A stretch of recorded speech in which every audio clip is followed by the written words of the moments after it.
Good evening, my friends, and welcome to Edward's Sleep Mysteries. I'm Edward, here to keep you company as the day comes to a close. Before our story begins, I wonder, is there one small thing you like to do before sleep? Perhaps dimming the lights, settling into a favourite chair, or simply listening quietly?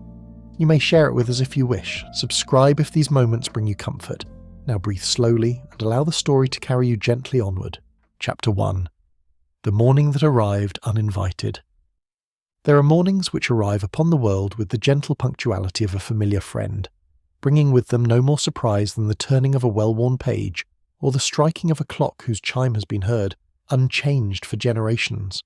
Such mornings ask nothing of us save that we rise, dress, and proceed through our accustomed rounds with a comfortable certainty that all shall unfold precisely as it has unfolded before.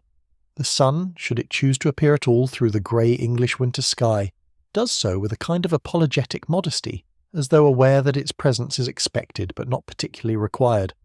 Christmas morning in the small town of Hallowmere had long been precisely such a morning. Hallowmere itself, being a settlement of some 300 souls nestled in a fold of the Cotswold Hills, possessed all the virtues of English provincial life and very few of its vices. Its high street boasted a respectable grocer, a draper of long standing, a public house whose sign had swung above the same doorway since the time of good Queen Anne, and a lending library presided over by Miss Thornbury, whose opinions on modern literature were as fixed and immovable as the very stones of which her establishment was built. The church, dedicated to St. Edmund the Martyr, occupied the highest ground in the town, its square tower visible from every lane and cottage, a perpetual reminder of obligations both spiritual and temporal. On this particular Christmas morning, the 25th of December in the year of our Lord 1873, the town presented its usual aspect of frost-touched tranquillity. The rooftops wore their seasonal mantles of white with becoming grace. The church bells, under the measured direction of Mr. Hobbs the verger, rang out their familiar summons with neither excessive enthusiasm nor regrettable languor. Smoke rose from chimneys in orderly columns, suggesting fires well tended and households awakening to the day's gentle demands. Yet there was, upon this morning, a certain quality in the air which the more observant among Hallowmere's inhabitants might have detected, had they been inclined toward such detection. It was nothing so dramatic as a storm cloud, nothing so obvious as an unexpected visitor standing at the town's edge. It was rather the sort of disturbance one might feel before a long-settled question is suddenly asked anew, or a door long closed is found to be not quite so firmly latched as had been supposed. Mrs. Eleanor Finch, widow, resided in a modest cottage on Chapel Lane, distinguished from its neighbours chiefly by the exceptional neatness of its front garden and the unfailing cleanliness of its windows. She was a woman of perhaps 55 years, possessed of that particular English composure which mistakes neither coldness for dignity nor sentiment for weakness. Her husband, the late Mr. Thomas Finch, had been a clerk of probity, if not prosperity, and had left her, upon his death some 12 years previous, a small competence sufficient for comfort, but inadequate for display. It was well known in Hallowmere that Mrs. Finch's habits were charitable without being ostentatious. She visited the sick with regularity, contributed to the poor box with quiet consistency, and could be relied upon to organise the church fete with admirable efficiency and minimal dramatics. She was, in short, precisely the sort of person whom a community values deeply, while scarcely noticing at all, her goodness being of that unobtrusive variety which functions best when least remarked upon. On this Christmas morning, Mrs. Finch had risen at her customary hour, attended to her small household duties, and was engaged in arranging her parlour for the modest festivities of the day, when she heard the decisive knock of the postal messenger upon her door. This in itself was unremarkable, Christmas being a season when even the most retiring individuals might expect some communication from distant relations or old acquaintances. What was remarkable, though Mrs. Finch gave no outward sign of finding it so, was the nature of the letter which the messenger placed into her hands. The envelope was of heavy cream-coloured stock, sealed with red wax impressed with a mark Mrs. Finch did not immediately recognise. The direction was written in a clerk's careful copperplate, and bore the return address of Messrs. Caldwell and Sons, solicitors, of Lincoln's Inn Fields, London. It had the weight and formality of a communication concerning matters of business rather than sentiment, and Mrs. Finch received it with the same calm countenance with which she received all things, neither hastening to open it nor setting it carelessly aside. The postal messenger, a young man named Dobbs who had held his position for less than a 12-month and still laboured under the impression that his observations were of interest to others, attempted to engage Mrs. Finch in speculation regarding the letter's contents. Mrs. Finch thanked him with perfect courtesy, wished him the compliments of the season, and gently but firmly closed her door. She stood for a moment in her narrow hallway, the letter in her hands, and those who knew her well, had any been present to observe, might have noticed the slightest alteration in her expression.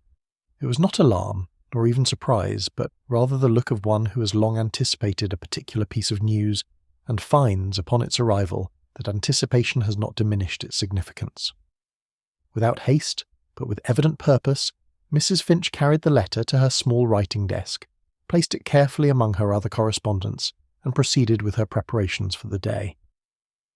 She dressed for church in her customary dark wool, arranged her bonnet with its modest trimming of ribbon, and departed her cottage at precisely the hour which would allow her to arrive at St. Edmund's, neither conspicuously early nor regrettably late.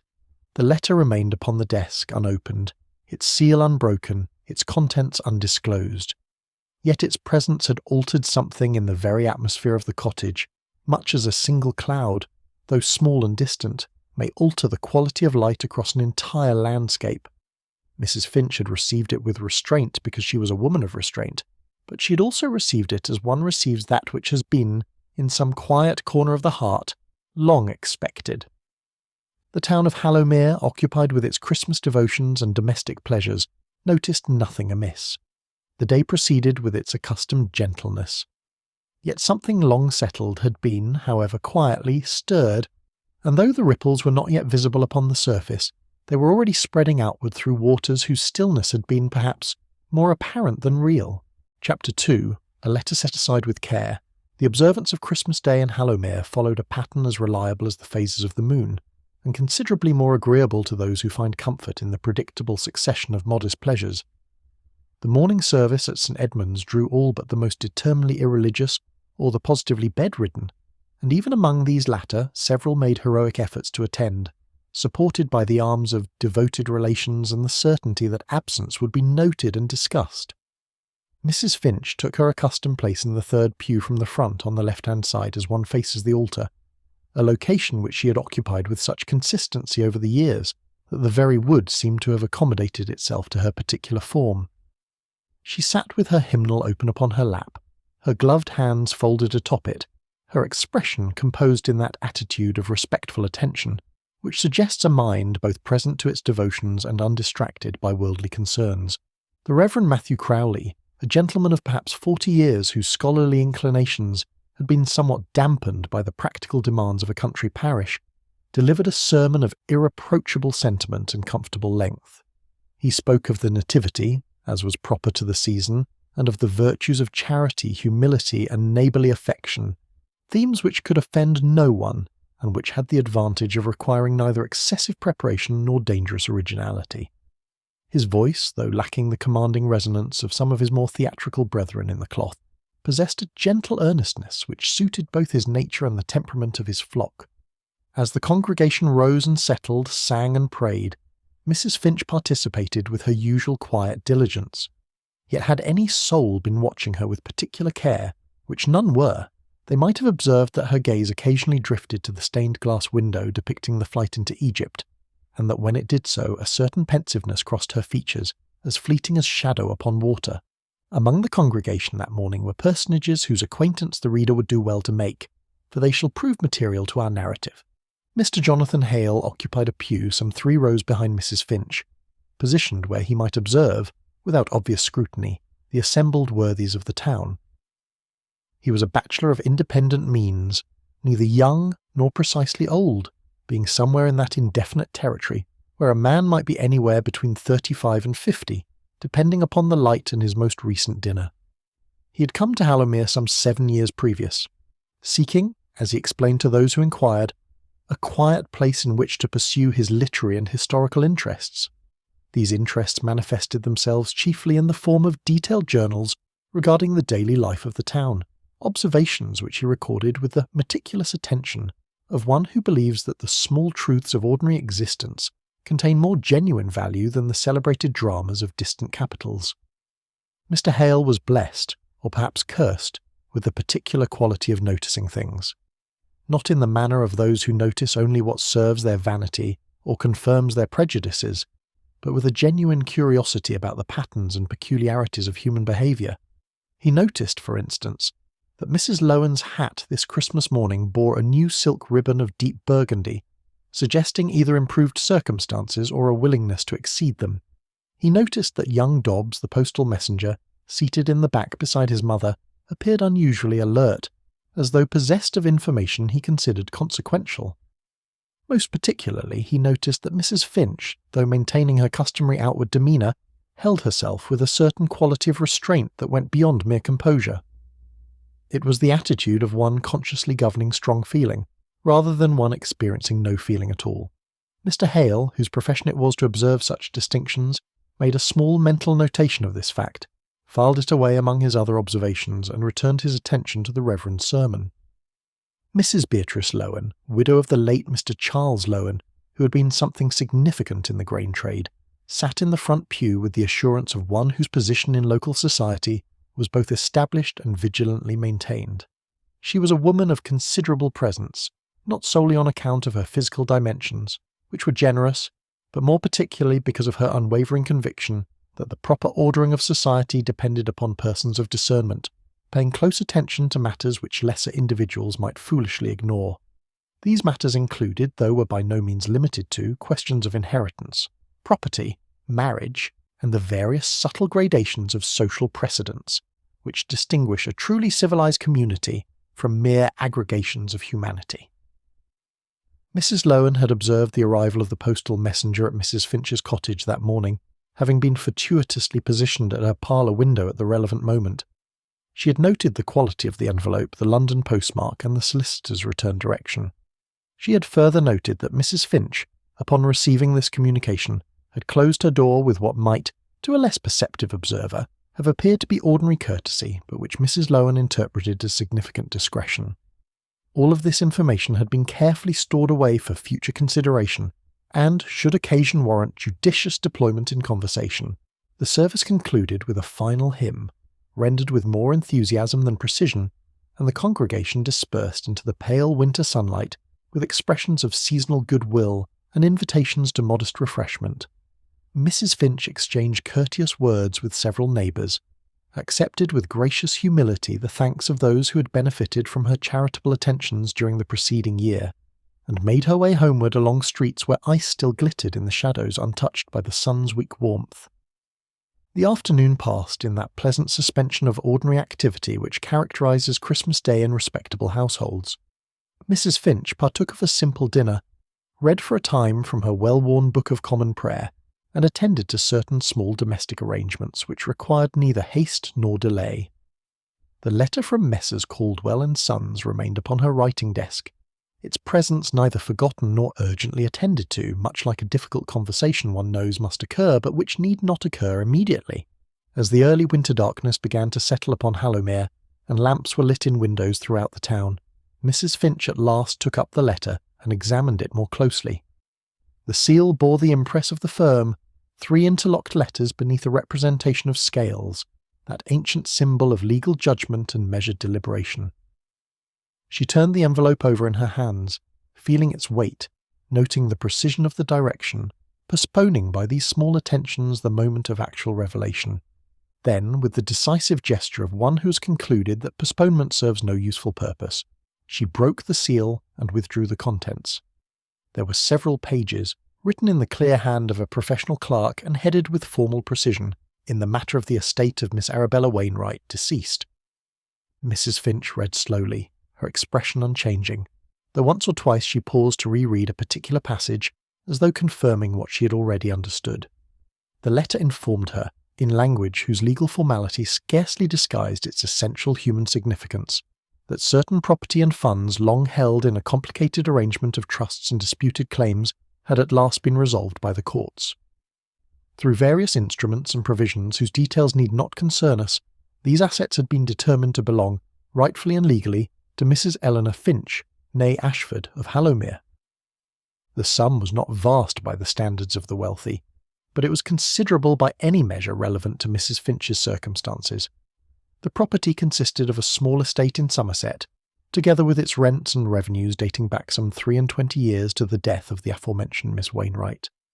Messrs. Caldwell and Sons awaited Mrs. Finch's instructions regarding the management and disposition of these newly restored assets, and remained, with expressions of professional regard, her obedient servants. Mrs. Finch folded the letter carefully and returned it to its envelope. She sat for some time in the gathering darkness, the lamp on her desk casting a circle of warm light that seemed to emphasize rather than dispel the shadows of the room. Her hands, still gloved, rested quietly in her lap. Her face, illuminated by the lamplight, bore an expression of such complex feeling that no simple word could adequately describe it. There was sadness there, certainly, and perhaps a species of relief.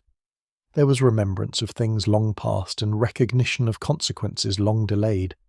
But there was neither triumph nor resentment, neither satisfaction nor regret of the common sort. At length she rose, extinguished the lamp, and retired to her chamber. The letter remained upon the desk, its contents known only to herself. The town of Hallowmere slept peacefully, unaware that the comfortable surface of its collective memory had been disturbed, and that questions long buried beneath the sediment of years might soon require answering. The peace of Christmas night settled upon the town like snow, soft and silent, and covering all things equally.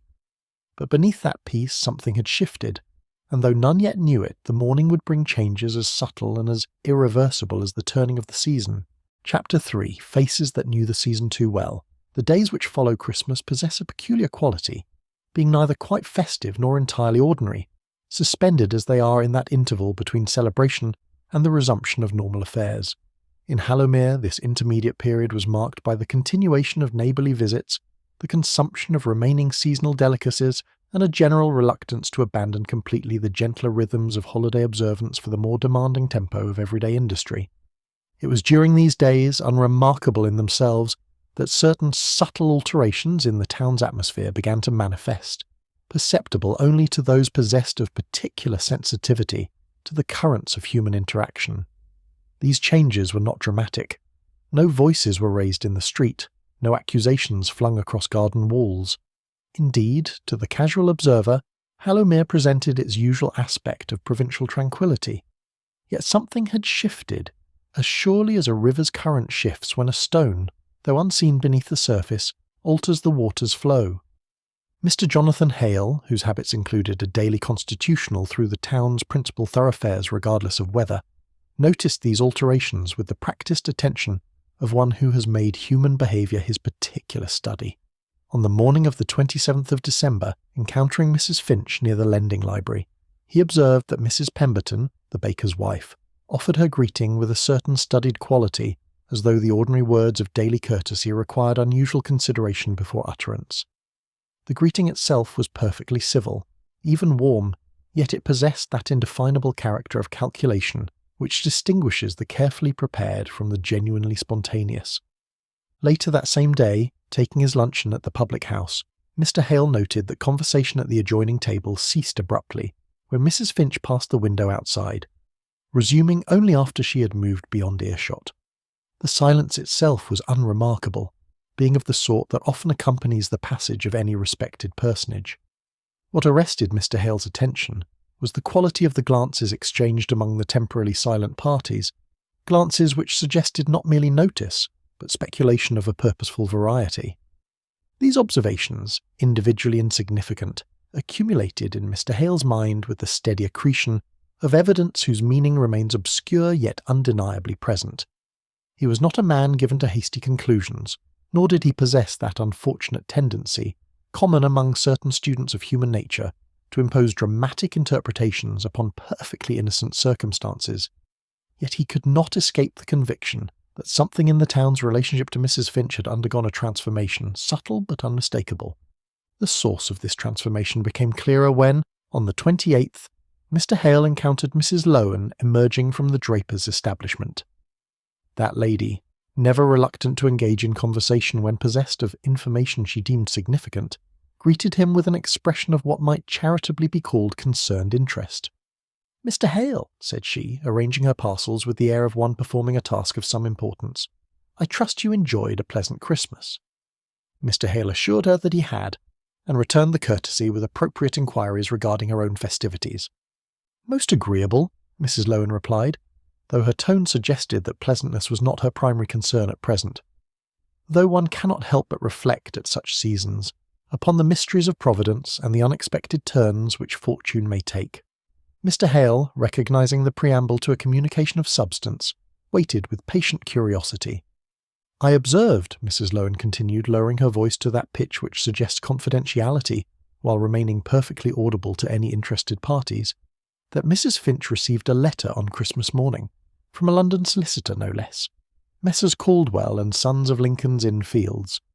She paused, allowing the significance of this intelligence to settle upon her audience. "Indeed?" said Mr. Hale, maintaining an expression of polite interest. "Indeed," confirmed Mrs. Lowen. "One cannot help but wonder what business a person of Mrs. Finch's station might have with such a firm. They are not, I believe, the sort who concern themselves with trifling matters." Mr. Hale observed that legal communications might arise from any number of circumstances, most of them quite ordinary. Mrs. Lowen inclined her head in acknowledgment of this theoretical possibility, while her expression made clear that she considered it highly improbable in the present instance. Quite so, and yet one recalls certain matters from years past, events which were never perhaps entirely clarified to the satisfaction of those who might reasonably expect clarification. With this oracular pronouncement, and a meaningful glance which Mr. Hale found both intriguing and frustratingly opaque, Mrs. Lowen gathered her parcels and continued on her way, leaving him to ponder what she had so carefully avoided stating directly.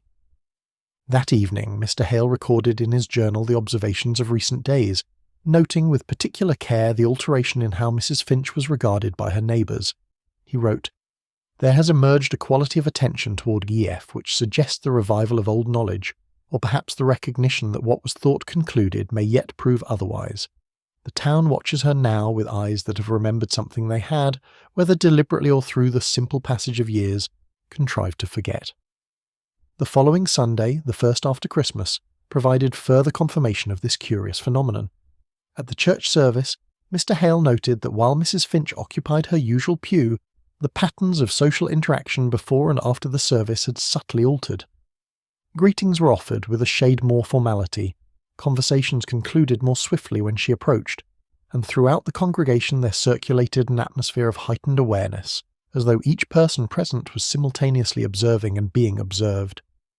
The Reverend Crowley's sermon that morning touched upon themes of forgiveness and the wisdom of leaving judgment to higher authorities, topics which might have been seasonally appropriate or might, to more suspicious minds, have carried contemporary relevance. The Reverend himself appeared somewhat distracted, his usual gentle earnestness tempered by occasional glances toward Mrs. Finch's pew, suggesting that he too was conscious of currents running beneath the surface of ordinary observance. After the service, Mr. Hale contrived to walk a portion of the way homeward with the Reverend, their conversation beginning with innocuous remarks about the weather and the satisfactory attendance at that morning's worship. Eventually, with the delicacy of one approaching a subject which may prove sensitive, Mr. Hale ventured to observe that Mrs. Finch appeared to be the object of unusual interest of late. The Reverend's response was guarded. "Mrs. Finch is a valued member of this congregation," he said carefully. "Her charitable works and steady character have long been appreciated." "Indeed," Mr. Hale agreed, "which makes the current atmosphere all the more puzzling. One senses a revival of old curiosities." The Reverend walked in silence for several paces before replying. "There are matters," he said at length, "which occurred many years ago, circumstances which were, at the time, the subject of various interpretations. I counselled several parties in confidence during that period. The details, I confess, have grown less distinct with time, as is perhaps merciful." He paused at the corner where their paths diverged, his expression troubled. "I would counsel against excessive speculation, Mr. Hale. The past is often less simple than memory makes it, and certainty is a luxury we possess less frequently than we imagine." With this somewhat cryptic farewell, the Reverend continued toward the rectory, leaving Mr. Hale to contemplate the growing mystery. It had become clear that Mrs. Finch's Christmas letter had awakened something in Hallowmere's collective memory, some history that involved not merely herself but others in the town, and which remained, even after the passage of years, imperfectly understood and incompletely resolved. The question was not whether something significant had occurred in the past, but what precisely had occurred, and why the mere receipt of a solicitor's letter should cause that past to press so insistently upon the present. Mr. Hale, his curiosity now thoroughly engaged, determined to pursue the matter further, not from any desire to expose wrongdoing, but from that fundamental impulse which drives all genuine seekers after truth, the conviction that understanding serves justice better than speculation, and that clarity, however uncomfortable, is preferable to the corrosive effects of unexamined suspicion. Chapter 4. Questions Asked Without Expectation. There exists a particular art to the asking of questions, an art which distinguishes the genuine seeker of understanding from the mere collector of gossip. The latter asks with the answer already formed, seeking only confirmation of predetermined conclusions. The former asks with genuine openness, prepared to be instructed by whatever truth may emerge, however inconvenient or surprising it may prove to preconceived notions. Mr. Jonathan Hale possessed this art to a considerable degree, having cultivated it through years of careful observation and a natural temperament inclined more toward curiosity than judgment. He understood that direct interrogation often yields less truth than gentle conversation, and that people reveal most when they believe themselves to be merely reminiscing rather than testifying. Thus, in the days following his exchange with the Reverend Crowley, he set about the delicate task of gathering information with neither haste nor obviousness. His first opportunity presented itself on the 2nd of January, when he encountered Mrs. Lowen at the grocer's establishment. That lady was engaged in a detailed examination of preserved fruits, an activity which required apparently considerable time and serious deliberation.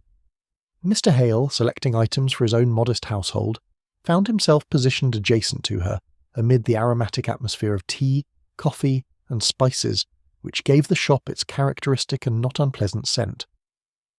"Mrs. Lowen," he ventured, after allowing a suitable interval for the completion of her inspection of a jar of damson preserves, "I wonder if I might prevail upon your memory regarding a matter of local history."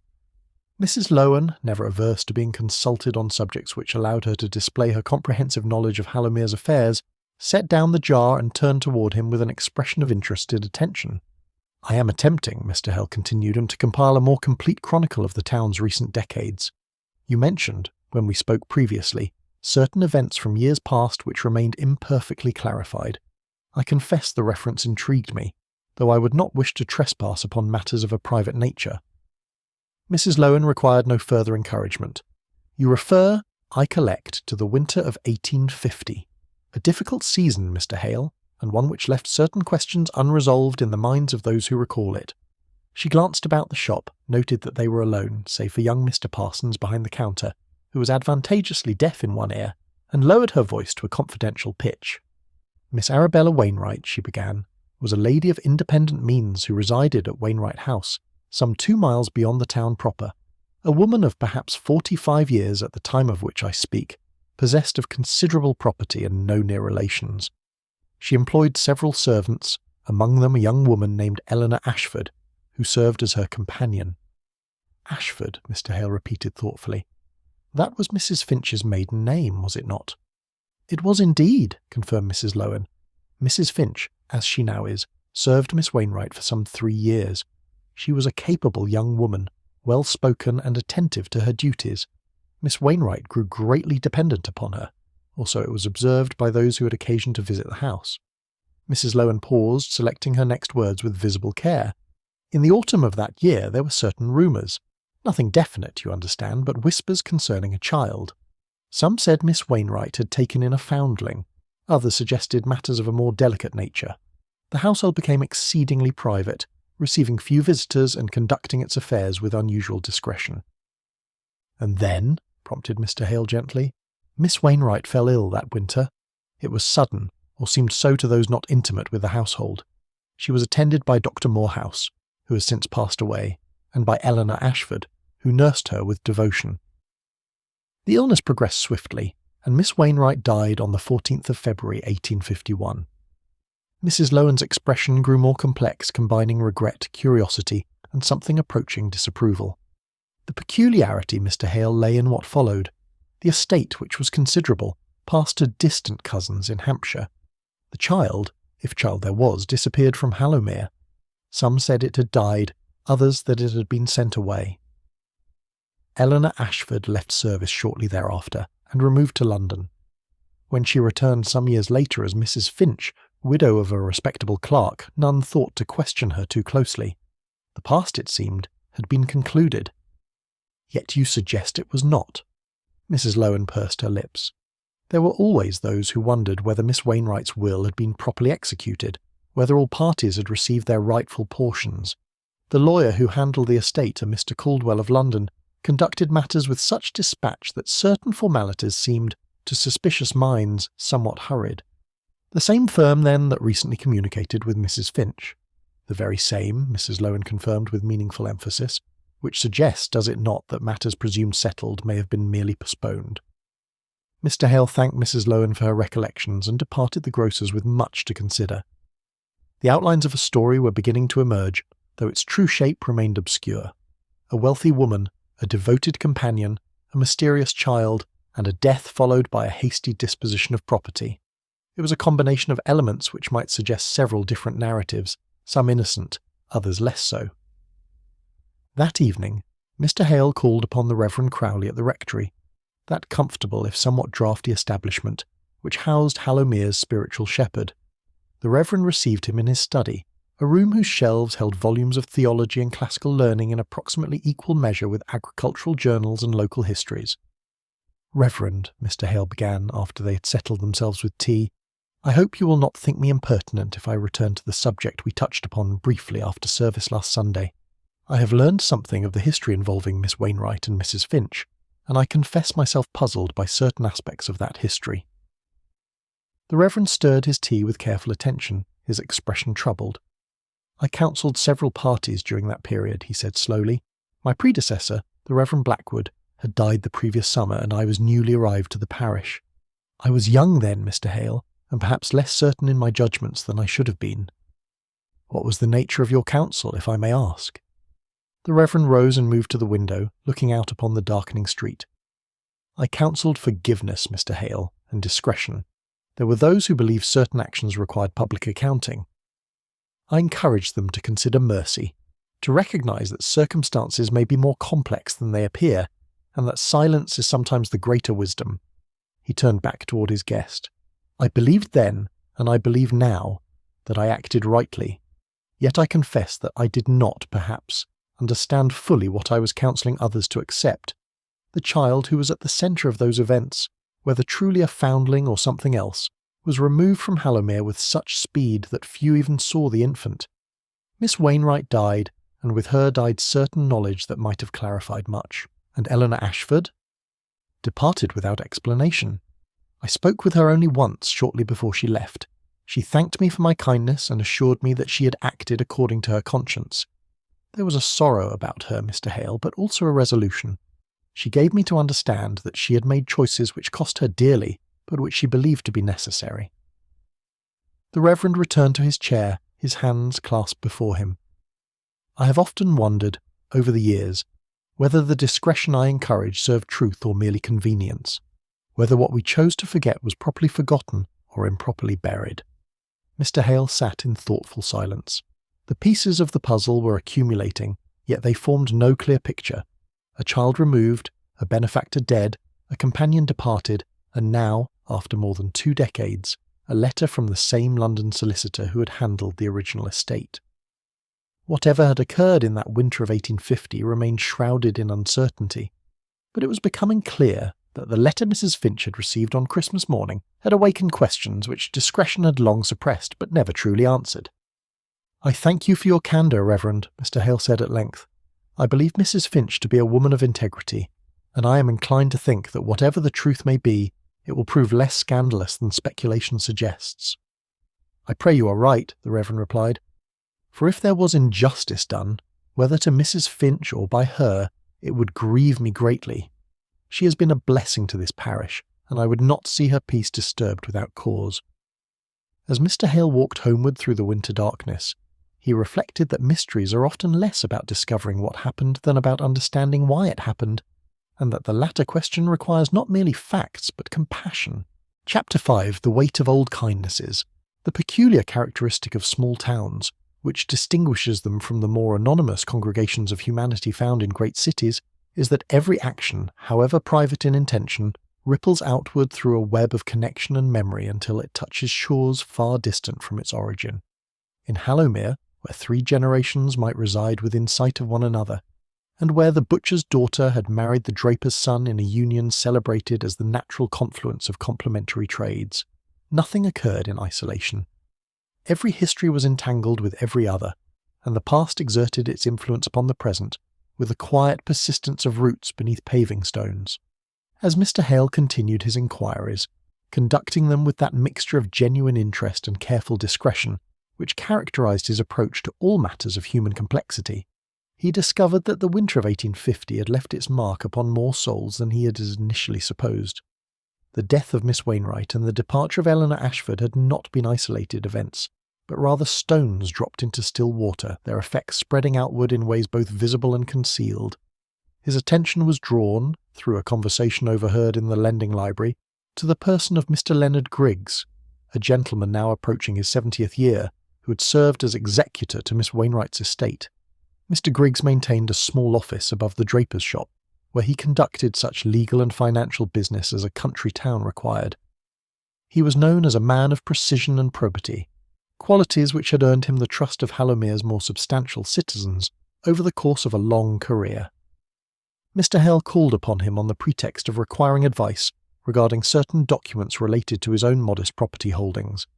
Mr. Griggs received him in an office whose shelves groaned beneath the weight of deed boxes and ledgers, each labelled with meticulous care and arranged according to some system comprehensible only to their keeper. After the necessary business had been concluded, Mr. Hale ventured to mention that he had been researching the town's history and had encountered references to the Wainwright estate. The effect upon Mr. Griggs was immediate and marked. His expression, previously one of professional courtesy, became guarded. He adjusted the spectacles upon his nose, a gesture which seemed less necessary than defensive. "The Wainwright matter," he said slowly, "was concluded more than 20 years ago, Mr. Hale. I handled it according to the strictest legal requirements." "I do not doubt it," Mr. Hale assured him. "I am curious only in the manner of one attempting to understand the town's past. I understand the estate passed to distant relations."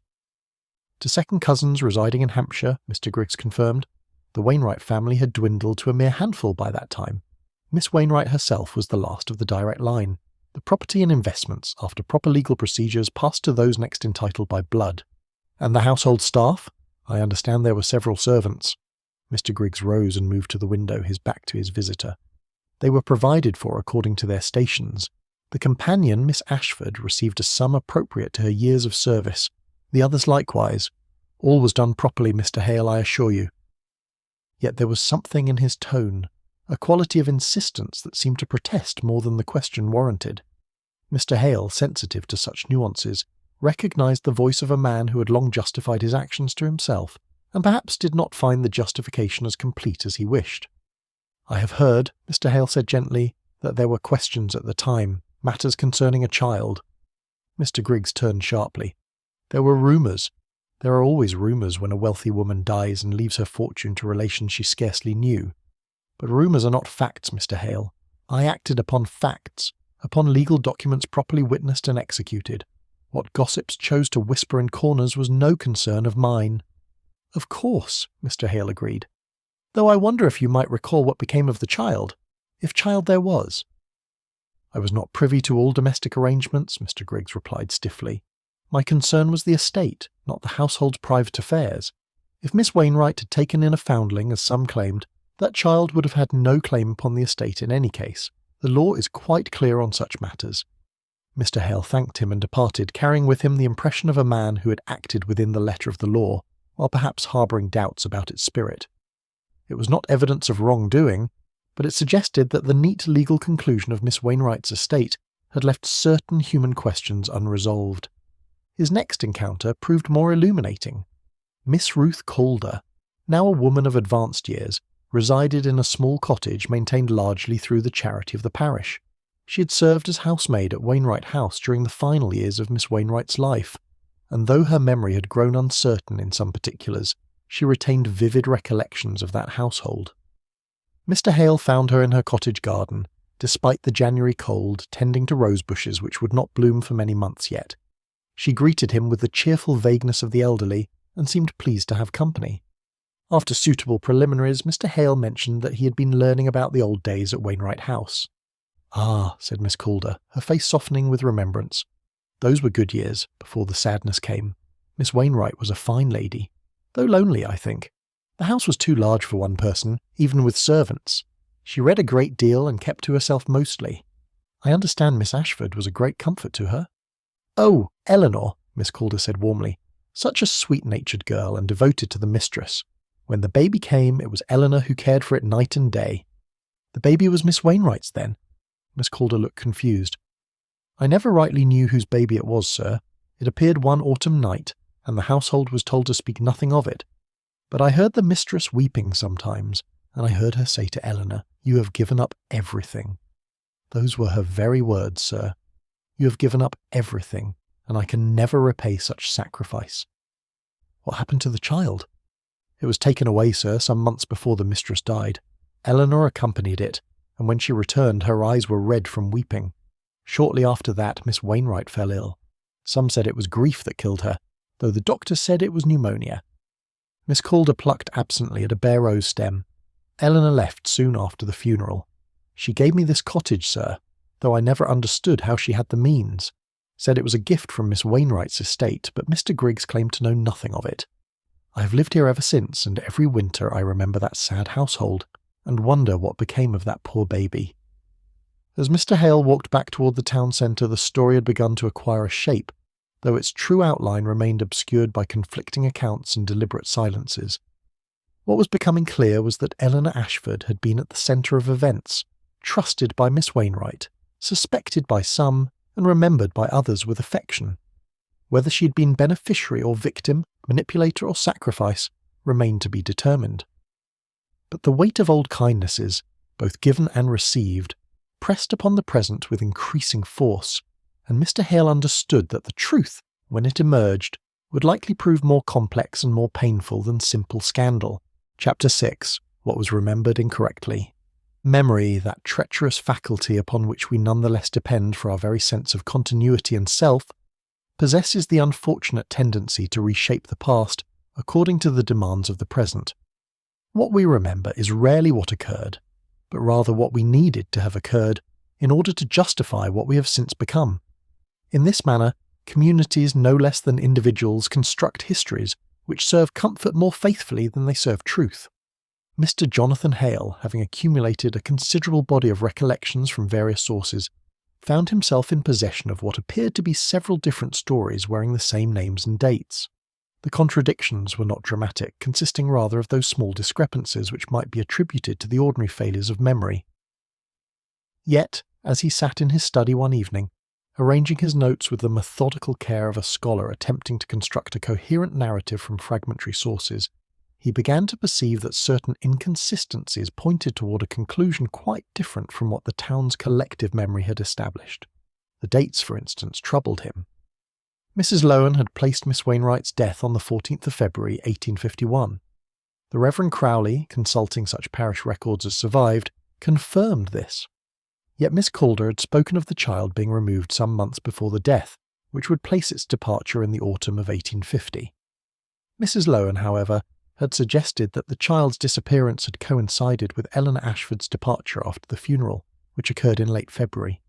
These were not contradictions that suggested deliberate deception, but rather the natural blurring that occurs when events are recalled across the gulf of years. Yet they mattered, for they altered the sequence and therefore the meaning of what had transpired. Mr. Hale determined to consult the one source which, unlike human memory, did not reshape itself to suit present convenience: the written record. The parish registers, maintained with varying degrees of accuracy over the decades, resided in a locked cabinet in the vestry of St. Edmund's. The Reverend Crowley, when approached with a request to examine them, proved somewhat reluctant. "I am uncertain what you hope to discover, Mr. Hale," he said, though he made no absolute refusal. "The past, once properly interred, is perhaps best left undisturbed."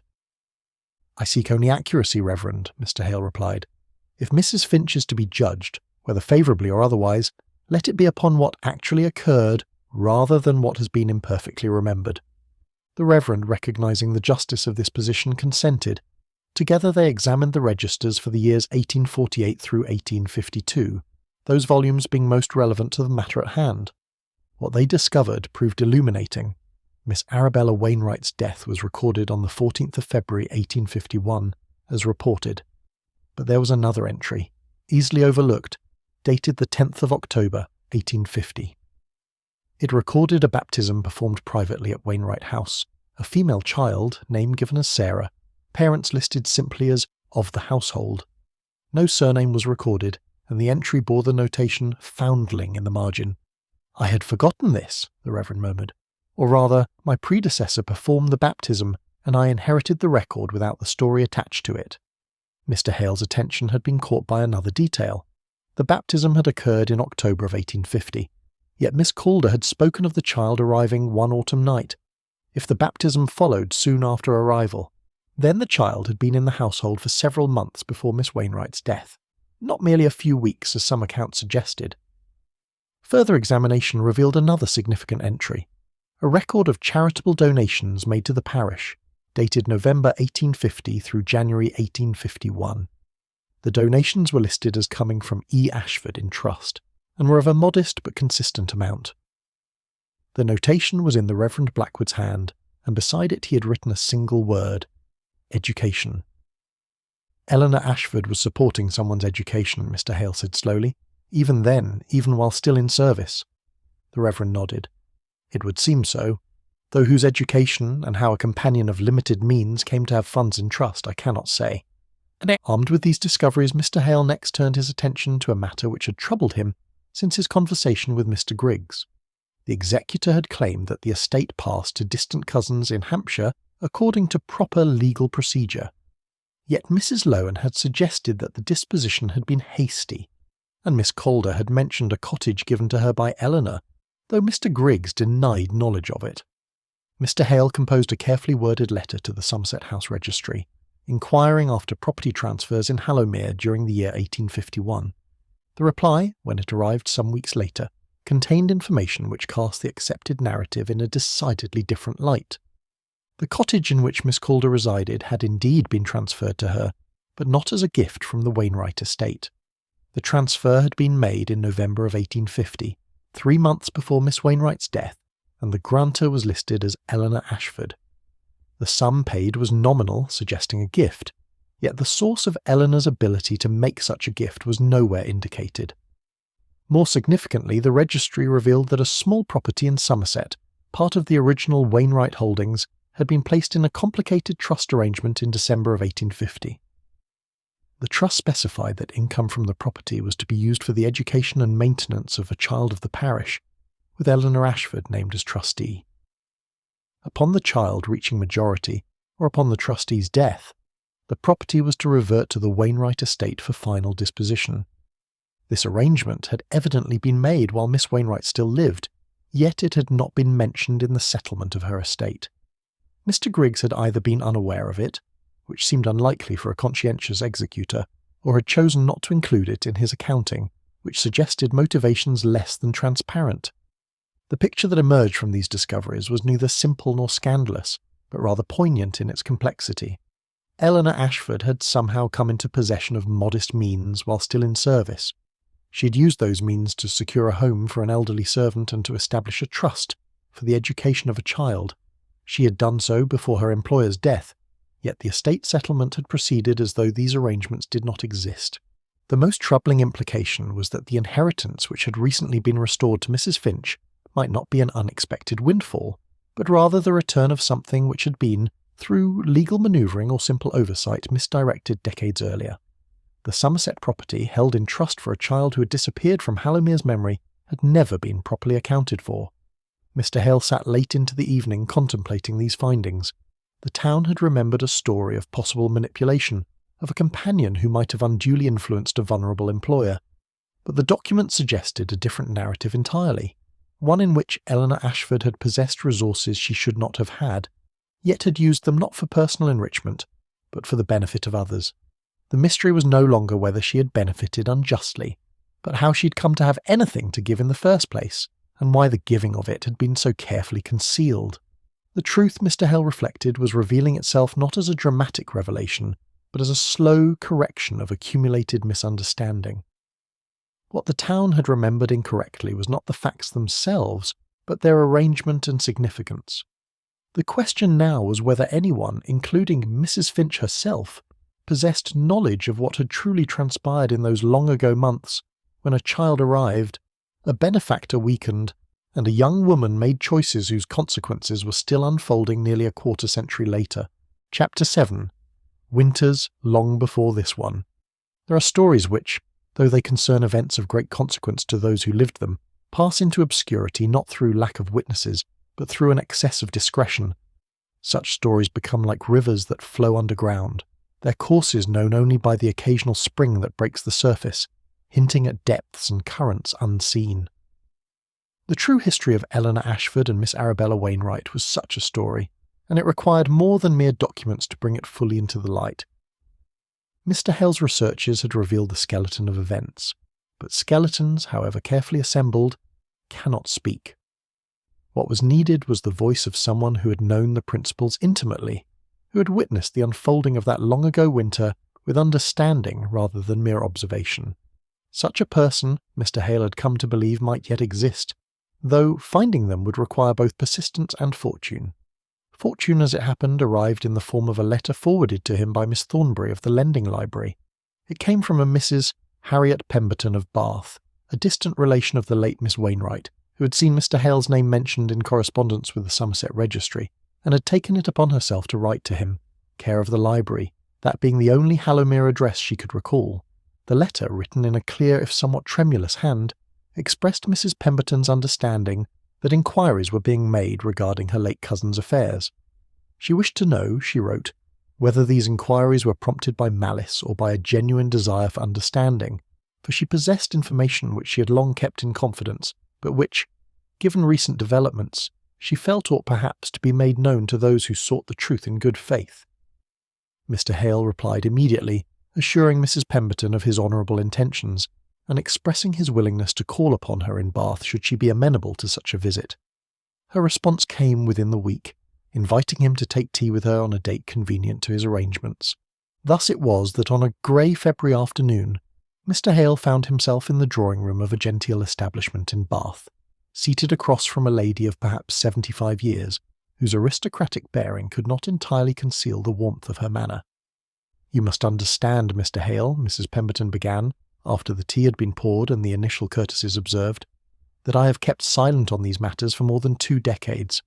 I did so not from shame, but from respect for promises made and confidence given. My cousin Arabella was a woman of deep feeling and absolute integrity, and what she chose to keep private I felt obliged to honour. I am grateful for your willingness to speak now," Mr. Hale said gently. Mrs. Pemberton nodded. "I am old, Mr. Hale, and the obligations of the dead weigh less heavily upon me than they once did. Moreover, I understand that Eleanor has received notification regarding the Somerset property. If that is so, then certain truths can no longer be avoided, and it is better they be known truly than guessed at falsely." She set down her teacup and folded her hands in her lap, gathering her thoughts before continuing. Arabella was never to marry.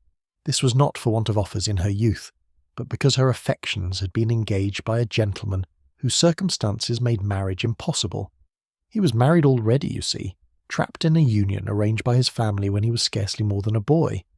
He and Arabella met when she was 28, and they loved each other with a devotion that did them credit even as their situation did them none. Mrs. Pemberton paused, her expression softening with remembrance. It was an attachment conducted with absolute propriety, Mr. Hale. They met rarely, corresponded seldom, and maintained always the strictest boundaries of honour. When he died, some 15 years into their attachment, Arabella mourned him as a widow mourns, though she had no right to the title or the consolation of public grief. "And the child?" Mr. Hale prompted gently. "Was his, though not Arabella's," Mrs. Pemberton replied. His wife, a woman of unstable temperament, had borne him a daughter some months before his death. When he died, suddenly and without provision for this child, the mother rejected the infant entirely, declared it a curse and would not suffer it in her presence, The gentleman's family, concerned more with avoiding scandal than with the child's welfare, sought to place it in an institution. Mrs. Pemberton's voice grew firmer. Arabella could not bear this. The child was all that remained of the man she had loved. She determined to take the infant and raise it as a foundling she had charitably adopted. But here she encountered a difficulty. A woman of her years and station, unmarried and living alone, could not simply acquire a child without provoking speculation of the most damaging kind. And so she required assistance, Mr. Hale said, understanding beginning to dawn. Just so, Eleanor Ashford had come into Arabella's service the previous year. She was a young woman of good character but unfortunate circumstances, an orphan with no family and few prospects. Arabella confided in her the truth of the situation and made her an extraordinary proposal. Mrs. Pemberton leaned forward slightly. She offered Eleanor a sum sufficient to establish her independence, in exchange for Eleanor accepting public responsibility for the child. Eleanor would claim to have borne a child out of wedlock, would endure the shame and censure such an admission would bring, and would then relinquish the child to Arabella's care, ostensibly as a foundling being charitably adopted. In this way, the child would be saved, Arabella would have the comfort of raising her beloved's daughter, and Eleanor would eventually have the means to begin life anew once the scandal had faded and she could remove herself to a place where she was unknown. Mr. Hale sat in silence, the full weight of this revelation settling upon him. Eleanor Ashford had not manipulated a vulnerable employer. She had sacrificed her own reputation, her place in society, her prospects for marriage and respect in order to save a child she had no natural obligation to protect. The child was taken away, Mrs. Pemberton continued, because Arabella fell ill more swiftly than anyone had anticipated. She realized she would not live to raise the daughter as she had planned. In her final months she arranged for the child to be sent to a respectable family in the north of England, people of means who could provide what Arabella no longer could. She established the trust to ensure the child's education, and she instructed that upon her death, Eleanor was to receive the Somerset property as recompense for the sacrifice she had made. But the property was not given to her, Mr. Hale said. No, Mrs. Pemberton confirmed, her expression growing stern. Arabella's will was clear, but it was also complex, and there were those among the executors who felt that Eleanor had been adequately compensated for her services. The Somerset property became entangled in legal disputes.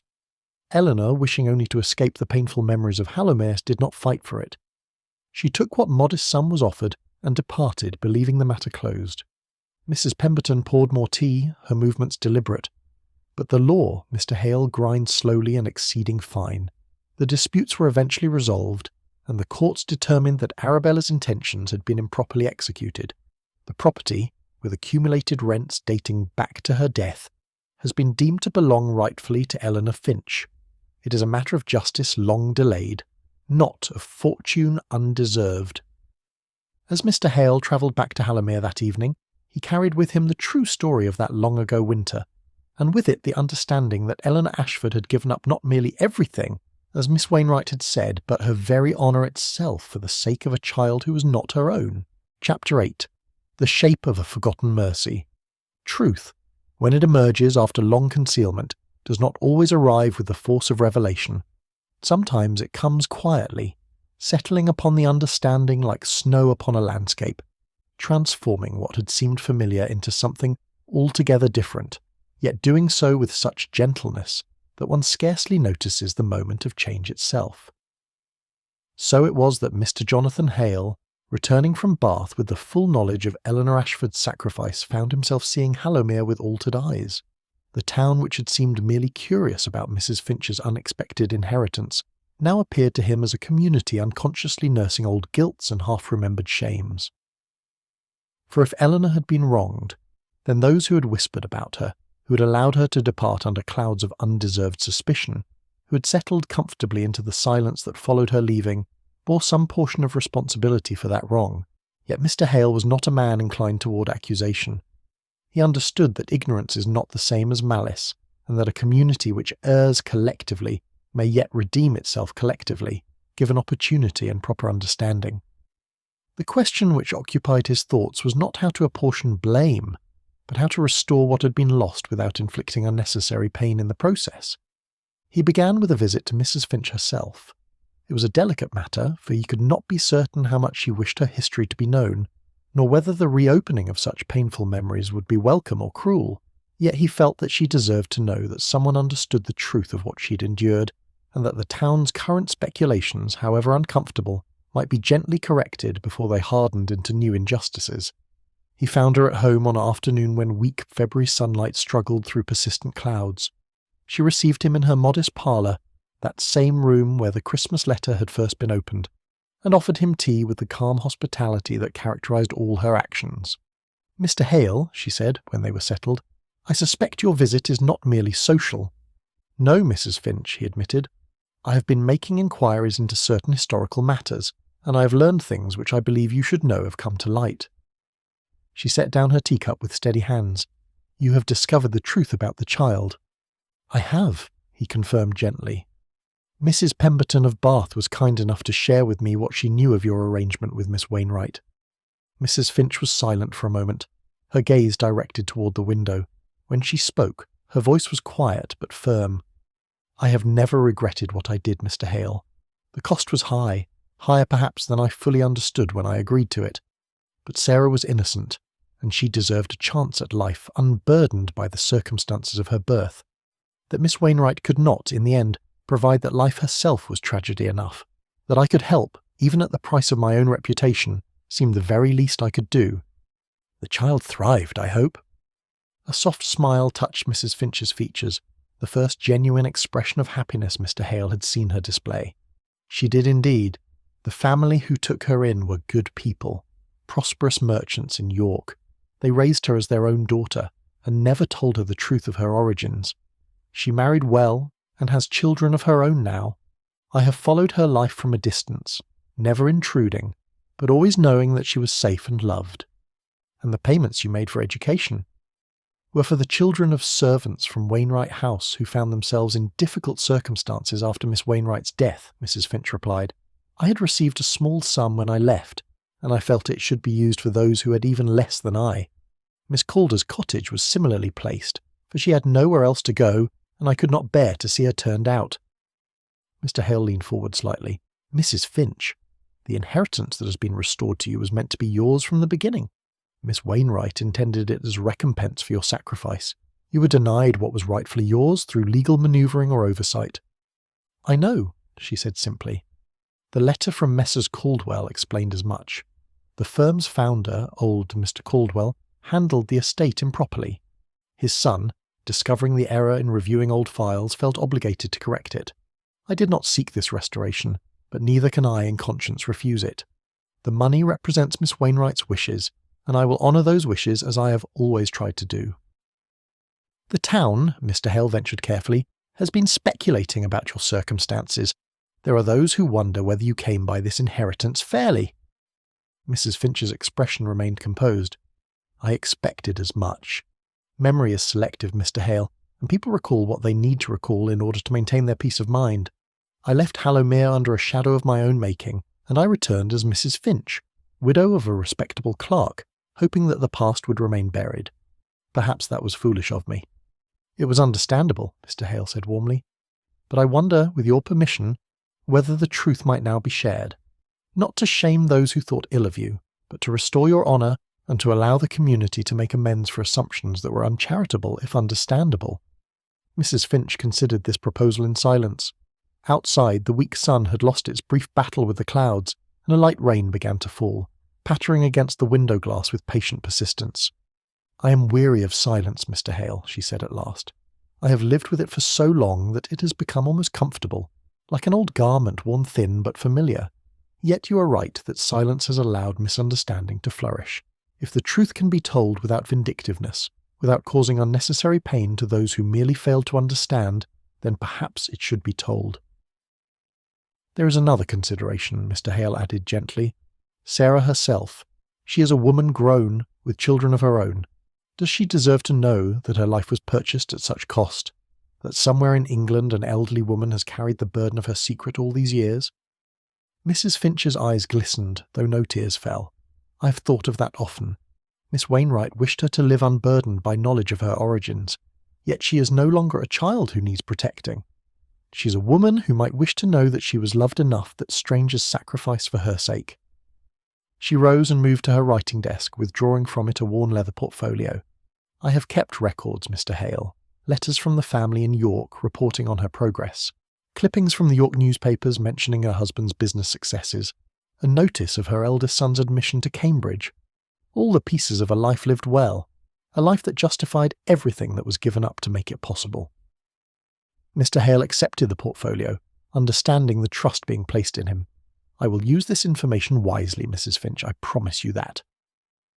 As he departed her cottage that evening, the rain having settled into a steady drizzle, Mr. Hale reflected that mercy, once given, continues to ripple outward through time in ways both seen and unseen. Eleanor Ashford had shown mercy to a helpless child. Now perhaps Hallowmere could show mercy to Eleanor by finally understanding the shape of the sacrifice she had made and the grace with which she had borne its consequences. Chapter 9. A Truth Spoken Softly. There are occasions when the telling of truth requires neither proclamation nor drama, but rather the quiet assembly of those who most need to hear it, and the careful presentation of facts in a manner that allows understanding to dawn naturally, without the harsh glare of accusation or the sting of shame. Mr. Jonathan Hale, understanding this principle well, gave considerable thought to how the history of Mrs. Finch might best be shared with those members of the community whose opinions carried weight, and whose comprehension would influence the broader sentiment of the town. He determined that a small gathering at the rectory, ostensibly for the discussion of parish matters, but in truth for a purpose more specific, would serve his intentions admirably. The Reverend Crowley, when approached with this suggestion, proved immediately amenable, for he had been growing increasingly troubled by the whispers that circulated regarding Mrs. Finch, and welcomed any opportunity to replace speculation with fact. Thus, on an evening in late February when the days had begun to lengthen imperceptibly, and the first brave snowdrops had appeared in sheltered gardens, a small company assembled in the rectory's drawing-room. Present were the Reverend himself, Mrs. Lowen, Mr. Griggs the executor, and at Mr. Hale's particular request Mrs. Finch, who had agreed to attend though she knew not precisely what was to be discussed. The room was warmed by a good fire, and tea had been provided with that attention to comfort which makes difficult conversations more bearable. When all was settled, Mr. Hale rose, holding in his hands the leather portfolio Mrs. Finch had entrusted to him. "My friends," he began, his tone conversational rather than formal, "I have asked you here this evening because a matter of some importance to our community requires clarification. You're all aware that Mrs. Finch received on Christmas morning a communication from a London solicitor regarding an inheritance. This event has occasioned considerable interest, and I regret to say some speculation of an uncharitable nature." Mrs. Lowen shifted in her seat, though whether from discomfort or curiosity was unclear. Mr. Griggs maintained the carefully neutral expression of one who has learned through professional necessity to reveal nothing of his thoughts. "I have undertaken," Mr. Hale continued, "to discover the facts of the matter, not from any desire to pry into Mrs. Finch's private affairs, but because I believed that truth, once known, would serve everyone better than rumour. What I have learned is a history of such quiet nobility that I confess myself moved by it, and I hope that when you have heard it, you will be moved likewise." He proceeded then to relate, with eloquence born of deep feeling and careful preparation, the story as he had pieced it together from documents and testimony. He spoke of Miss Arabella Wainwright's impossible love and her determination to save the child of the man she had cherished. He described the proposal made to young Eleanor Ashford and the extraordinary sacrifice she had accepted. "She claimed the child as her own illegitimate offspring," Mr. Hale explained, his voice gentle but clear, knowing full well what such a claim would cost her in reputation and prospects. She endured the whispers and the censure, she bore the weight of a shame that was not hers, in order that an innocent child might have the chance at a respectable life. Mrs. Finch sat with her hands folded in her lap, her expression composed but her eyes reflecting the pain of memories long carried in silence. "The child," Mr. Hale continued, "was sent to a good family in Yorkshire after Miss Wainwright's health failed. She has lived a life of happiness and prosperity, never knowing the sacrifice made on her behalf. Eleanor Ashford received a small sum for her service, and was promised the Somerset property as fuller recompense. That property, through legal oversight or deliberate misdirection, was not given to her.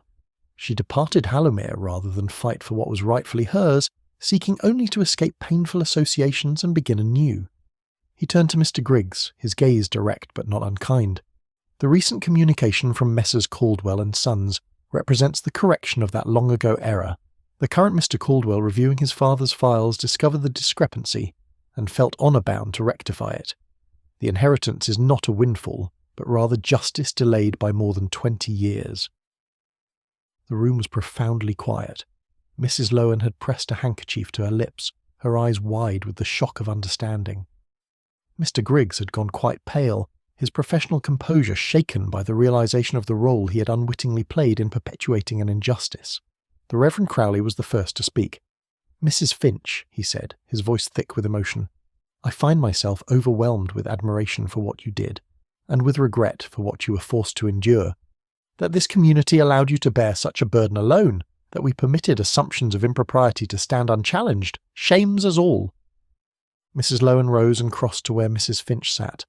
"My dear Eleanor," she said, and there were tears upon her cheeks, "I am among the guilty.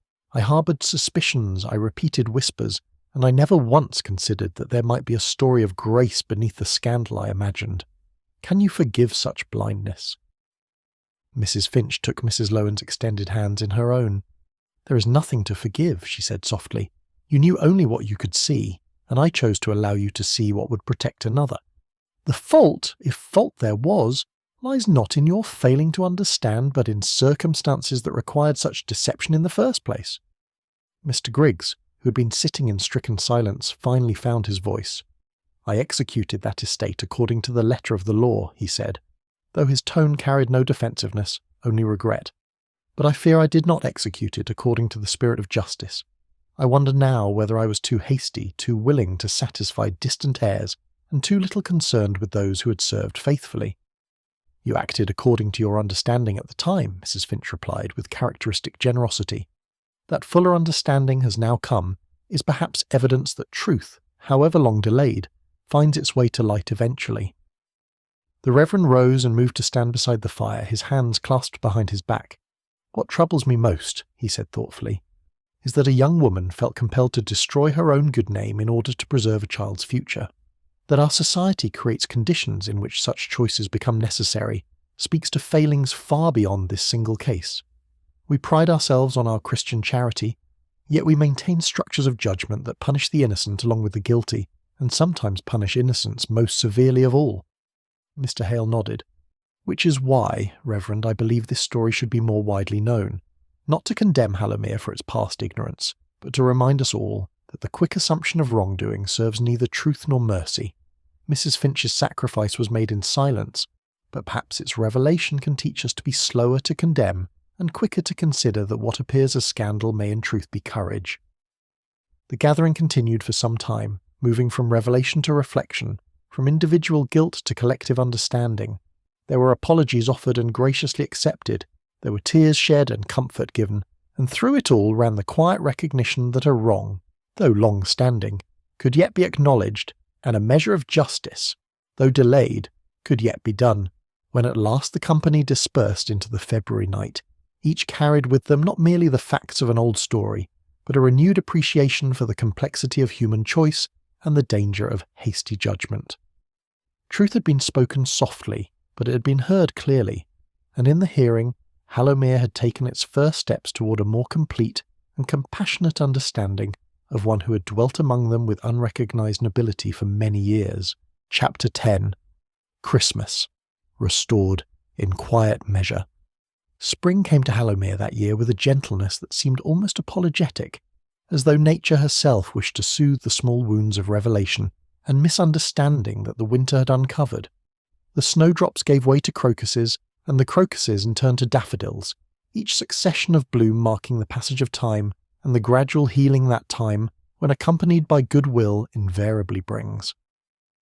The truth of Mrs. Finch's history, once shared with that small gathering at the rectory, had spread through the town with the same inevitability as the spring flowers, yet with considerably more care than such news usually receives.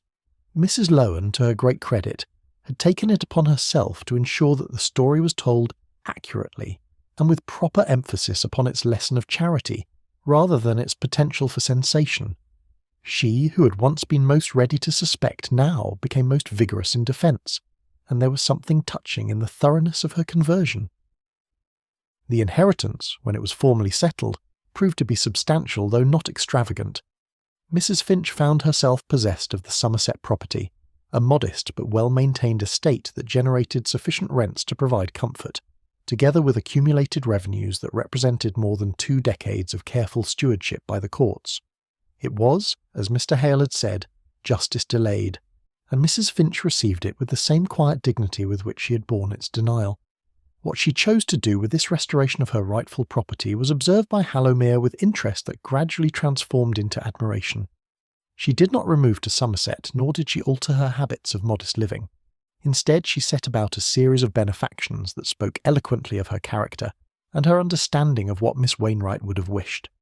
The first of these was the establishment of a small school attached to St. Edmund's parish, for the education of children whose families could not afford the usual fees. It was not a grand institution, but rather a simple room fitted with desks and books, presided over by Miss Thornbury of the Lending Library, who had long harboured ambitions toward teaching but had lacked the means to pursue them. The school opened on the 1st of May, and 12 children attended that first day, their faces bright with the peculiar excitement of opportunity newly offered. The church roof, which had been in increasingly parlous condition for several years, was repaired with materials of excellent quality and workmanship that would endure for generations. The Reverend Crowley, when he thanked Mrs. Finch for this generosity, found himself quite overcome, and it was several moments before he could speak coherently. When he did, he assured her that her kindness would be remembered in the prayers of the congregation for as long as St. Edmund's stood to shelter them. There was also a cottage on the outskirts of the town that had long stood empty and neglected. Mrs. Finch purchased it, restored it to comfortable habitability, and made it available at modest rent to families in temporary need of housing. The first occupants were a young couple whose own cottage had been destroyed by fire, and who had been living with relations in circumstances of some crowding and considerable strain. Their gratitude, expressed with the fervour of those who have experienced genuine need, moved Mrs. Finch to tears, though she quickly composed herself and insisted that she had merely done what anyone in her position ought to do. Yet perhaps the most significant of her acts, though it was conducted with such discretion that few knew of it, concerned Sarah herself. Mrs. Finch, after much deliberation, and with Mr. Hale's counsel, had written to the woman whose life she had helped to save so many years before. The letter explained, with gentle care, the circumstances of Sarah's birth and the sacrifices made on her behalf. It asked nothing, demanded nothing, but merely offered the truth in case truth was desired. Sarah's reply came in June, and it was a document that Mrs. Finch would treasure for the remainder of her days. Sarah expressed astonishment, gratitude, and a deep desire to meet the woman who had given up so much for a stranger's child. She wrote of her happy life, her loving family, and her wonder at discovering that she had been the object of such selfless care. She concluded by asking if Mrs. Finch would consent to visit her in York, that she might express her thanks in person and introduce Mrs. Finch to the grandchildren whose very existence was owed to courage she had never known about. The meeting, when it occurred in July, was by all accounts profoundly moving. Sarah, a handsome woman of middle years with her father's gentle eyes and her mother's determined chin, embraced Mrs. Finch with unaffected warmth. They spent several days together, Sarah listening with rapt attention to stories of Miss Wainwright and the love that had motivated such extraordinary measures. When Mrs. Finch returned to Hallowmere, she carried with her not only Sarah's gratitude but the satisfaction of knowing that the sacrifice made so long ago had borne fruit more abundant than anyone could have anticipated. As summer deepened and the anniversary of that fateful Christmas morning approached once more, Mr. Hale had occasion to reflect upon all that had transpired. He sat in his study one evening, updating his journals with a conclusion of the history he had so carefully documented, and found himself considering the peculiar nature of memory and the manner in which communities remember or forget according to their comfort. Hallowmere had remembered, imperfectly and incompletely, a winter of scandal and mystery. What it had forgotten, or never properly known, was the grace that lay beneath the surface of events. Now, with truth restored, the town possessed a memory more complete, and considerably more edifying. Mrs. Finch was no longer merely the quiet widow who organised church fêtes and visited the sick.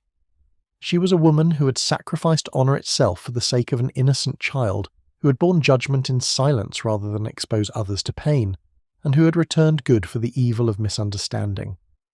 The transformation in how she was regarded was subtle, but profound. Greetings in the street carried new warmth. Invitations to tea were extended with genuine pleasure rather than mere politeness, and when she entered church on Sunday mornings, there was a perceptible sense of respect that went beyond ordinary courtesy.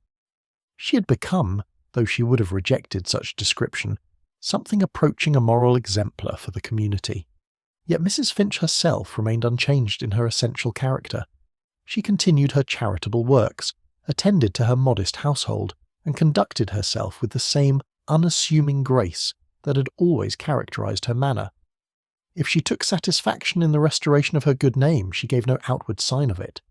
She seemed concerned primarily with using her restored means wisely, and with ensuring that the memory of Miss Wainwright's love and sacrifice was honoured in practical ways.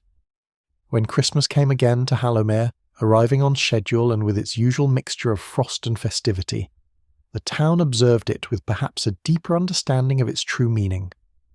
For Christmas, properly understood, commemorates not merely a birth but a sacrifice, not merely giving but giving up, not merely love professed but love enacted at terrible cost.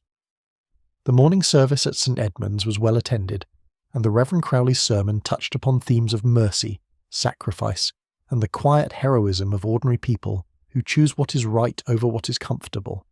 He did not mention Mrs. Finch by name, but everyone present understood to whom he referred, and when the congregation rose to sing the final hymn, their voices carried a conviction born of recent instruction. As the worshippers dispersed into the cold December sunlight, Mrs. Finch walked homeward along familiar streets, exchanging greetings with neighbours who had become, through the alchemy of truth and time, true friends. The letter that had arrived exactly 1 year earlier had disturbed the peace of her retirement and awakened memories she had long kept carefully stored. Yet in disturbing that peace, it had also restored something more valuable, the recognition that she had lived according to conscience, that her sacrifice had not been in vain, and that mercy, though it may be forgotten for a season, endures beyond the failing of memory. Christmas had been restored to Hallowmere in quiet measure, not through any grand gesture but through the simple acknowledgement that love sometimes requires the giving up of everything, and that such giving, though it may pass unnoticed for years, ultimately transforms both giver and receiver in ways beyond reckoning. The town remembered now, remembered truly, and in that true remembrance found cause not for shame, but for humble gratitude that such nobility had dwelt among them, unrecognised but not unreal all along.